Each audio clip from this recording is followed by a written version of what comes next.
Hi, I'm Evie, and this workshop is called Shakespeare Unlocked. Everything you need to know about Macbeth in 15 minutes. And I know what you're thinking. Shakespeare, isn't he that really old guy with the language that's really hard to understand? And if you do feel that way, that's totally cool. But what I'm hoping that this workshop will do is give you some tools practically to help you unlock this great play in a really fun, on your feet kind of way. It's perfect for anyone doing GCSEs or even if you just want to get a bit ahead of the game. Okay, ready? Let's go. So as this is a practical workshop, I thought the best place to start was with a warm-up game. And we're going to play something that I love to play at drama school, and it's called PlayStation Shakespeare. Now the rules are dead simple. We're running through the Forest of Arden, and I'm going to shout Shakespeare plays at you that corresponds to a movement. Now, as there's 4 key PlayStation controls, we're going to look at 4 key Shakespeare plays. Now, the first one is Midsummer Night's Dream.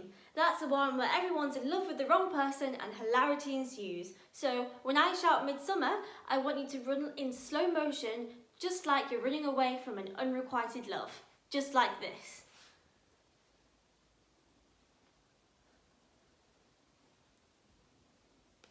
Okay, and the next one is Hamlet. Now, that's the one where one guy is obsessed with revenge and it ends in an epic fencing match at the end. So when I shout Hamlet, I want you to come into your best on guard position, like this. Okay, and the next one is the Tempest. And that's the one where there's a massive storm and loads of posh people end up on this magical island. So when I say Tempest, I want you to act like you're being blown away by a vicious storm, like this. Okay, and the final one is the play we're studying today and one of my favourites, Macbeth. So when I say Macbeth, I want you to imagine that there is a dagger coming for you and you have to duck out of the way, like this. So dagger, and you go and duck down.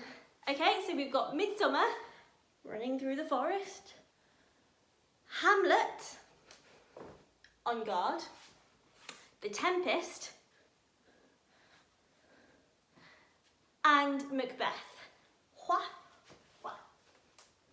Disclaimer just before we start, make sure that you're aware of your surroundings and there's nothing in the way and you remove anything that might cause a hazard. Okay, so we're running through the Forest of Arden, which is from the Shakespeare play As You Like It, another comedy one, and Midsummer. Good, good. Keep a light, gentle pace. Hamlet. Macbeth. Tempest. Macbeth. Midsummer. Hamlet. Nice, so let's pick up the pace a little bit. Macbeth. Hamlet, Midsummer, Hamlet, good, Macbeth. And our first stop on this tour is going to be Macbeth, the plot in 60 seconds. That's right, I've done it, people. Everything you need to know about the plot of Macbeth in 60 seconds. If it ain't there, it's not important. Now, this is wild and this is quick, so you might need to go back and watch it a few times. But if you're ready, on your marks, get set, go! The scene is set with war hero Macbeth returning home triumphant from battle with his friend. Oh, a friend? Banquo. Well, sort of, and they bump into some witches who are all like, Macbeth, you're going to be king, and predict his future, just like that one time on The Simpsons. Cut to Lady Macbeth, the idea of fame and fortune really appeals to her, and she tells Macbeth to kill the king. Do it for me, love, do it for me. And so the current King Duncan's life is ended by a good old-fashioned stabbing, and Macbeth is king, and he's loving it, and he's enjoying it. But only for a short while, as paranoia soon sets in, as he's convinced his people are trying to kill him. So what does he do? He massacres them all, including his best friend Banquo. But he does kind of have a point, as an army is looming, led by Duncan's eldest son Malcolm and featuring his best friend Macduff. Macduff kills Macbeth in an epic showdown, and the right people end up back on top, and that's not with a few scrapes along the way. Now, it is actually always better to go away and watch an actual production of Macbeth, and my personal favourite when I was studying at GCSE was Sir Patrick Stewart's, and that is available on Amazon Prime, I think, but there's a bunch of ones out there, so just find one that takes your fancy. Now, what I want you to do is go and pause the video and go away and write your own 60-second Hollywood pitch of Macbeth. You know, you're selling it to the really big execs up top. Who would you have play Macbeth? Which A-lister? And where would you set it? Would he be a mafia boss in the 20s? Or would you use the current political climate and landscape? So now hopefully we're understanding the play a little bit better. I want to move on to stop 2 of the tour today. Iambic Pentameter. So what's this I hear you say? It sounds horrible and technical and just gross, but it's actually quite alright. So the actual definition, but do not get hung up on this too much at all, is that an iamb is a metrical feat made up of 2 syllables, one unstressed, D, and one stressed, dum. And pentameter means 5. So an iambic pentameter is basically a line of a poem made up of 10 syllables. See? Not that hard. So let's look at Macbeth's first line in the whole play. So foul and fair a day I have not seen. And I want you to clap it out with me. So foul and fair a day I have not seen.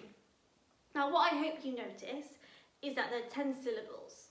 So foul and fair a day I have not seen. And that you want to stress every other syllable. So foul and fair a day I have not seen. Right? That's it. That's iambic pentameter. You've got it. But I'm not really interested in the technical aspects of it because I want to know, well, why did Shakespeare write this way? It sounds like a big effort to me. You know, what did it give his audience and his characters? So what I want to do is clap out the line again, but I want you to notice if it sounds like anything. So foul and fair a day I have not seen. Does it maybe sound a bit like a heartbeat? Okay, let's bang it on our heart this time. So foul and fair a day I have not seen. Right? It's just like a heartbeat. So really, the iambic pentameter and the rhythm that the character speaks in is just their heartbeat or internal driving force, and it lets us know how they're feeling and what mood they're in, and even maybe what they want. So just like when we're really excited and our heartbeat's going crazy like this, or we're really quite mellow and chill and just going through life quite calmly and our heartbeat's quite steady and measured. Well, this is exactly the same for Shakespeare's characters. So if we look at iambic pentameter in detail in the text, we can figure out how they're feeling in a scene, what's driving them through it, and what they want. So now that we have a definition for iambic pentameter, I want to apply it practically to a text. And the question we're going to look at is, how does Lady Macbeth use language to convince her husband to kill King Duncan? And the text we're going to look at is her speech to him, and it starts with, "Was the hope drunk wherein you dressed yourself?" Now don't worry, we're not going to look at all of this speech because it's super long and it'll take a long time, but you can apply what we're learning to the rest of the speech if you'd like to. But I'm really interested in these 4 lines. Art thou afeard, which is sort of the end of the last line, but it gives us the sense of these 4 lines. So, art thou afeard to be the same in thine own act and valour as thou art in desire? Wouldst thou have that which thou esteems the ornament of life, and live a coward in thine own esteem? So, quick recap. Macbeth's gone to the witches, they told him he's going to be king, he's told his wife, and his wife's like, great, kill the king, and then this can happen. And Macbeth is like, but I don't want to kill the king. And she's like, tough, because I want to be queen. And this is where we are. And these lines basically mean, if we break them down, are you afraid to act the way that you desire? So are you afraid to do the thing that you want? You want to be king, but you just being a coward and not acting on that? You know, would you have that thing that you really, really want, you know, the ornament of life, the gift of life, to be king? Or would you live as a coward? So would you just be pathetic and not do it? So she's basically saying, come on man, have some strength and do it. Nice wife.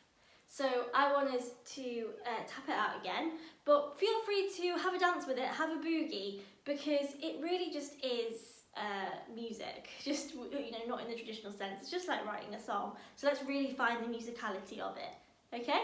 So, art thou afeard to be the same in thine own act and valour? Wouldst thou have that which thou esteems the ornament of life, and live a coward in thine own esteem? Now, what I'm hoping is that you found that some things were quite irregular there and did not fit the 10 beats in a bar that we had earlier. So if you look at the first two lines, art thou afeard to be the same in thine own act and valour as thou art in desire, we should notice that they do not conform to the 10 syllables. To be the same in thine own act and valour, right? That's 11. So this is a really common thing that Shakespeare did, and he did it to signal that his characters were unsure about something. So you know how when we speak we don't know what we're going to say? Well, his characters were the same because they're just people.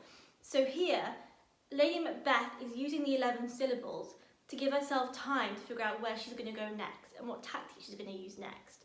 And this gives an insight really into how mad she is, because she's so angry and outraged that Macbeth won't do this thing for her that she's coming at him full pelt, and she just needs to give herself a moment to process all this anger and decide where she's going to go next with him.